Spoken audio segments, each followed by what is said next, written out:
Guys मलाई एउटा टपिकमा कुरा गर्नु लागि यसो भिडियो हेर्दा देखिहालेँ होइन।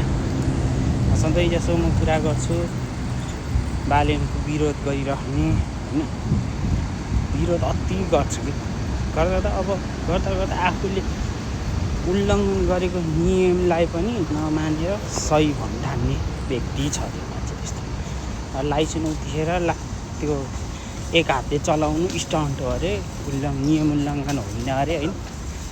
उसले जे गरे पनि भयो त्यसो भए होइन। अनि प्रधानमन्त्री आएन भनेर संसदमा हल्ला मच्यो। अनि गर्दा त्यो लाइसेन्स भनेको एउटा सर्टिफिकेट त हो, त्यो सर्टिफिकेट रिन्यू नै गर्नुपर्छ र रिन्यू के का लागि गर्ने? त्यसले कुनै नियम उल्लङ्घन कतिको गरेछ अगाडि रेकर्डहरू यताउता गर्नको लागि त्यो जाँच पडताल पनि त हुन्छ नि त रिन्यूबाट।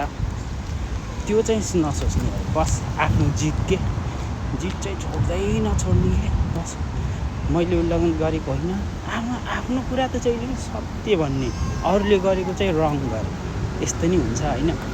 अरूले गरेको रङ भनेपछि आफूले पनि रङ गरेछु भनेर मान्नु पर्यो कि, त्यस्तै हुनु पर्यो। अनि सपोर्ट पनि फेरि उस्तै आउँछन् धेरै, त्यसको के गर्नु है। तपाईँहरूलाई के लाग्छ भन्नु होला।